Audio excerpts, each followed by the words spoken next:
ગિરનાર પર્વત. એવું માનવામાં આવે છે કે ગિરનાર પર્વત હિમાલય કરતાં પણ જૂનો છે. ગિરનાર પર્વતનું ટ્રેકિંગ તમને થકવશે જરૂર, પણ બદલામાં જે તમને યાદો આપશે એ આખી જિંદગી તમારી સાથે રહેશે. 10,000 પગથિયા, 5 કલાકનું ટ્રેકિંગ અને ચોમાસામાં વાદળોની વચ્ચે છુપાયેલું ગુજરાતનું સૌથી સુંદર શિખર. આજે તમને ગિરનારનો એક એવો અનુભવ કરાવીશ કે વિડીયો પૂરો થયા પછી તમારું પણ અહીં આવવાનું મન જરૂર થશે.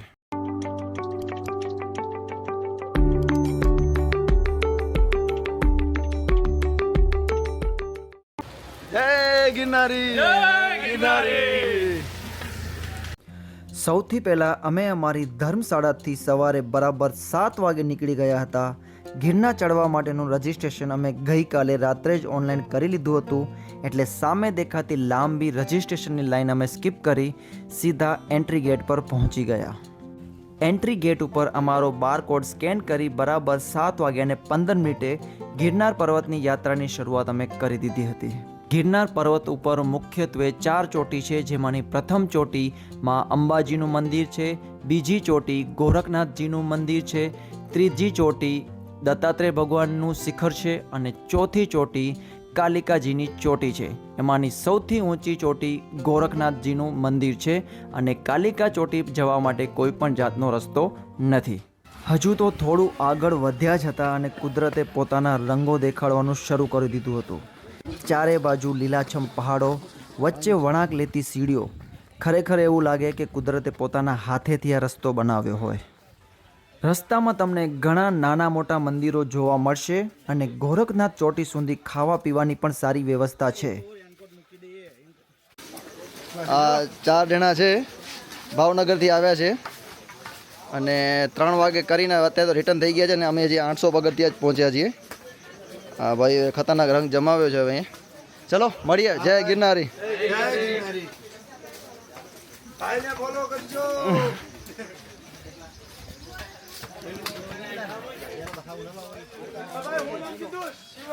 શિવમ ગઢવી.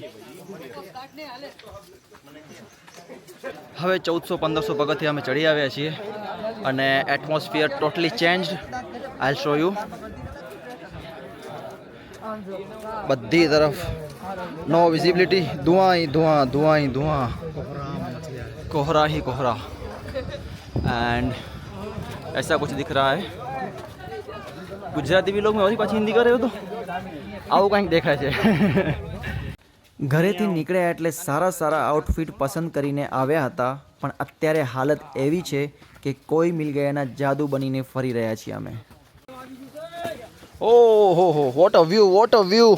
એના પગ ઉપર રખાવો એટલે તને કીધું તો ખરી.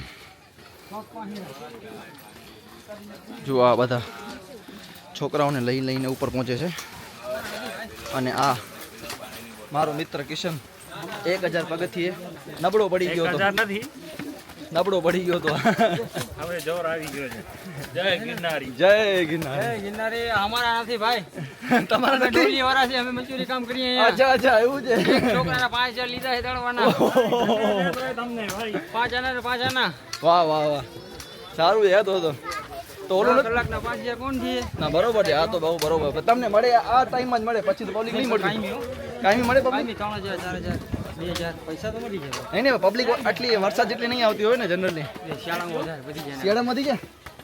નાતાલમાં તો બહુ. ઓહો વાહ વાહ વાહ. 2525 સીડી હાકડી આવી જાય.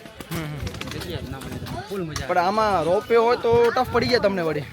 આવે. હાલવારી પબ્લિક હોય હાલીને જ જાય. હા એ છે.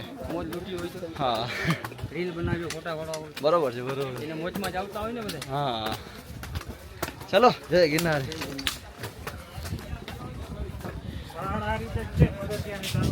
બાકી વ્યૂ તો બાપ રે બાપ, ખતરનાક. 2500 પહોંચ્યા છીએ અને હજી કાકા કહે છે ये तो अभी ट्रेलर भी नहीं, टीजर था, टीजर. मज़ा तो अब आएगा. રસ્તામાં આ ભાઈને માથા ઉપર સામાન લઈને ઉપર જતા જોયા ત્યારે સમજાયું કે ઉપર મળતી વસ્તુઓના ભાવ ભલે થોડા વધારે હોય, પણ એના પાછળની મહેનત પણ એટલી જ મોટી છે. મિનરલ વોટર ફેલ છે આની સામે. Mineral water. પહાડોમાં જ્યારે મેં ઠંડુ કુદરતી પાણી પીધું ત્યારે સાચે જ એવું લાગ્યું કે આ પાણી સામે બિસ્લેરી પણ ફિક્કા પડી જાય છે.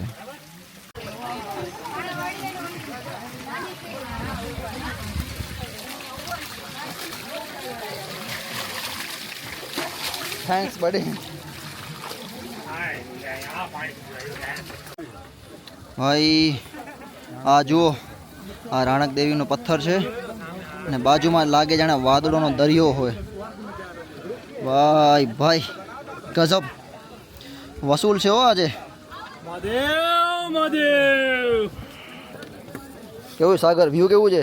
જોરદાર. વાદળનો દરિયો રહ્યો જાણે. હા વાદળનો દરિયો. પાણી પીધો છે. આ નજારો જોઈને સમજાય કે ગિરનારને કેમ સ્વર્ગ કહેવામાં આવે છે. અહીં દરેક પગથિયે કુદરત તમને રોકાઈને તેને નિહાળવા માટે મજબૂર કરી દે છે.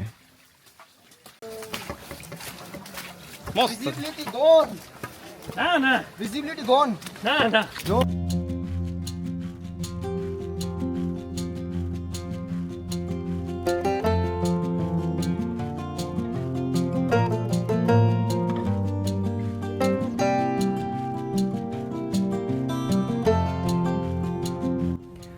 ભાઈ લોગ, ચોમાસામાં ગિરનાર પોતાની 16 કલાએ ખીલી ઉઠે છે અને આવા મનમોહક નજારા જોવા માટે આ ટ્રેક તો એકવાર જરૂર કરવો જોઈએ. આ છે મિસ્ટર કિશન દરજી, જે આખા ગ્રુપમાં એક ગર્ભ શ્રીમંત છે, જે ડ્રાયફ્રૂટ્સ લઈ આવ્યો છે. બાકી તો આવા હોય છે જ્યારે સંતરા પીપળની આશા ન હોય.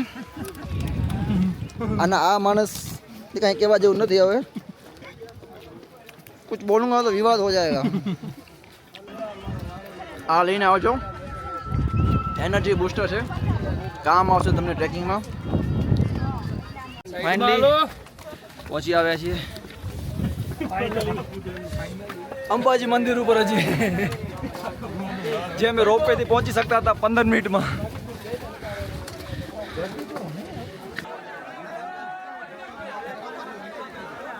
હવે અમે અંબાજી મંદિર પહોંચી ગયા છીએ એટલે લગભગ અડધો ટ્રેક પૂર્ણ થઈ ગયો. અત્યાર સુધીમાં લગભગ 5000 પગથિયા અમે ચડી ચૂક્યા છીએ. અંબાજી મંદિર ભારતના 51 શક્તિપીઠોમાંનું એક પવિત્ર શક્તિપીઠ છે અને માન્યતા મુજબ અહીં માતા સતીનો ઉદરનો ભાગ પડ્યો હતો.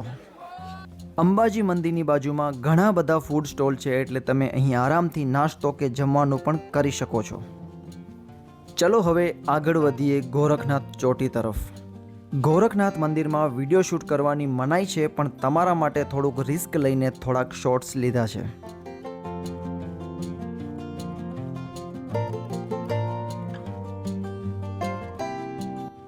અહીં તમે જોઈ શકો છો કે ગોરખનાથજીની પવિત્ર ચરણ પાદુકાઓ પણ અહીં સ્થાપિત છે. અત્યારે હવે અમે પહોંચ્યા છીએ ગોરખનાથ ચોટી ઉપર અને એની સામેની સાઈડ જ દત્તાત્રેયની ચોટી હોય છે અહીંયા. બટ હવે અત્યારે પૂરું અહીંયા ધૂંધ પડ્યું છે એટલે કાંઈ દેખાતું નથી. જનરલી કોઈ બી વ્લોગર યા કોઈ બી યુટ્યુબર્સ આવે છે તો અહીંયા ટાઈમ લેપ્સ રાખી અને અહીંયાથી જ બધું શૂટ કરતા હોય છે. આ અહીંયાની ગિરનારની ઊંચામાં ઊંચી ચોટી ગોરખનાથ ચોટી છે અને હવે થોડુંક હવે નીચે ઉતરી અને પછી હવે અમે ઉપર ચડશું એટલે આપણે દત્તાત્રેય ચોટી ઉપર પહોંચશું. ગોરખનાથથી અમે નીચે ઉતરીએ છીએ. આ ટાઈપનો કંઈક વ્યૂ છે. ઉતરવાનું છે મતલબ અત્યારે તો મજા આવી રહી છે કે ભાઈ ચલો ઉતરીએ છીએ, બટ આજ ને આજ આટલા ને આટલા પગથિયા વરી પાછા ચડવાના પણ હશે. ના મળે કમેન્ટ કરે, હું જે વિડીયો મળે કમેન્ટ કરીએ કે ઘેરે ગણાવું યુટ્યુબર આવ્યો છે પોચા 1200 ફોલોવર પછી ગયો.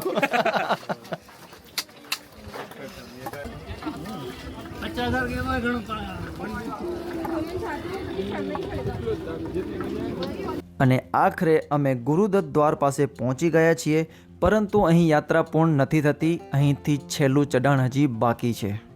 છેલ્લો પાણીનો પરબ આવે છે એટલે અહીંથી પાણી પીને આગળ વધજો, કારણ કે પછી સીધા શિખર ઉપર જ પહોંચશો. બોલો જય ગિરનારી.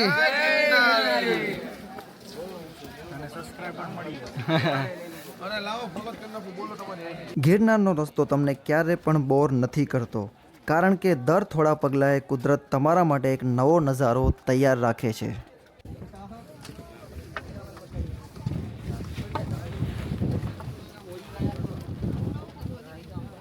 આપણે બસ ત્યાં જ પહોંચવાનું છે. હવે પહોંચવા આવ્યા.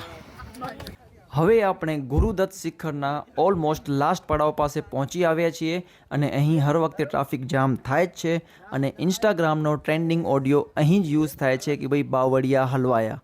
જ્યારે દૂરથી ગુરુ દત્તાત્રેયનું શિખર દેખાય છે ને ત્યારે શરીરનો બધો થાક પળમાં ગાયબ થઈ જાય છે અને મનમાં એક જ વિચાર આવે છે કે ભાઈ 10,000 પગથિયા ચડવા ખરેખર મામાનું ઘર તો નથી જ, પણ ઉપર પહોંચ્યા પછી જે સંતોષ મળે છે એ શાયદ શબ્દોમાં વ્યક્ત કરવું થોડુંક મુશ્કેલ છે. સવારે 7:15 વાગે અમે યાત્રા શરૂ કરી હતી અને બપોરે એક્ઝેક્ટ 12 વાગે શિખર ઉપર પહોંચી ગયા હતા. ઓલમોસ્ટ 5 કલાક જેવો અમને સમય લાગ્યો ઉપર પહોંચતા. મંદિરની અંદર કેમેરા અલાઉડ નથી, પરંતુ મારા તો ખૂબ જ સરસ દર્શન થઈ ગયા. હવે ચાલો પાછા ઉતરીએ. મિત્રો, એક વાત તો હું દિલથી જરૂર કહીશ કે ગિરનાર તમે વર્ષના કોઈ પણ સમયે ચડી શકો છો, પણ જો સાચો ગિરનાર જોવો હોય તો એકવાર ચોમાસામાં જરૂર આવજો.